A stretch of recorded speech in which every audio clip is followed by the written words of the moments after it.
দেখছেন MS travel presents প্রবাস কণ্ঠ প্রাইম নিউজ। সরকারি চাকুরিতে কোটা সংস্কারের এক দফা দাবিতে গেল কদিন ধরেই উত্তাল রাজধানী ঢাকা। নগরীর বিভিন্ন স্থানে সড়ক অবরোধ ও বিক্ষোভ কর্মসূচি পালন করছেন ঢাকার বিভিন্ন বিশ্ববিদ্যালয়ের শিক্ষার্থীরা।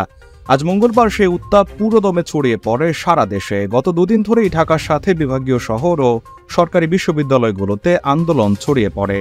সবশেষ খবর পাওয়া পর্যন্ত এই আন্দোলনে সারা দেশে 4 জনের মৃত্যুর খবর নিশ্চিত হওয়া গেছে। এর মধ্যে চট্টগ্রামে 2 জন, রংপুরে 1 জন এবং সবশেষ ঢাকার সায়েন্স ল্যাবে আরও 1 জন। গেল কয়েকদিন ধরেই বিশ্বের শীর্ষস্থানীয় গণমাধ্যমগুলোতে কোটা বিরোধী আন্দোলনের খবর আসতে থাকে। তারই অংশ হিসেবে গতকাল ও আজ মালয়েশিয়ার জাতীয় সংবাদপত্রগুলোতেও গুরুত্বের সাথে প্রকাশিত হয়েছে ঢাকার এই ছাত্র আন্দোলনের খবর। মালয়েশিয়ার জাতীয় পত্রিকা the Star, New Straits Times, Malay Mail, Sinar Harian, Berita Harian, Harian Metro, Malaysia Gazette সহ বিভিন্ন গণমাধ্যমে প্রকাশ পেয়েছে এই আন্দোলনের খবর। শেষ খবর যা পাওয়া গেছে তাতে জানা গেছে 4টি প্রাণ ঝরে গেছে এই সংঘর্ষে। এর মধ্যে চট্টগ্রামে কোটা সংস্কারের দাবিতে আন্দোলনকারীদের সঙ্গে ছাত্রলীগ ও যুবলীগের সংঘর্ষে 2 জন নিহত হয়েছেন। নিহতদের মধ্যে একজন চট্টগ্রাম কলেজের শিক্ষার্থী এবং অপরজন পথচারী বলে প্রাথমিকভাবে জানা গেছে। রংপুরে পুলিশের সঙ্গে সংঘর্ষে বেগম রোকেয়া বিশ্ববিদ্যালয়ের কোটা সংস্কার আন্দোলনের অন্যতম সমন্বয়ক ও ইংরেজি বিভাগের 12তম ব্যাচের শিক্ষার্থী আবু সাইদ নিহত হয়েছেন। এ সময় তার দেহে পুলিশের ছোড়া ছড়া গুলির চিহ্ন মিলেছে। আর তৃতীয় ঘটনায় রাজধানীর ঢাকা কলেজের বিপরীত পার্শ্বে সংঘর্ষে অজ্ঞাতনামা এক যুবক নিহত হয়েছেন।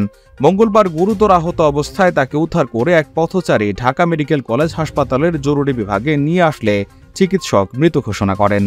মালয়েশিয়া প্রবাসীদের জন্য প্রতিদিন দারুণ সব অফারে বিমান টিকিট দিচ্ছে MH global travels. Dhaka, Kuala Lumpur, Dhaka সহ বিশ্বের যে কোনো গন্তব্যে সুলভ মূল্যে আপনার টিকিটটি পেতে আজই চলে আসুন কেএল মোনোরেল সেন্ট্রাল এর পাশে এনিউ সেন্টার বিল্ডিং এর অপোজিটে, অথবা কল করুন স্ক্রিনে দেওয়া নম্বরে।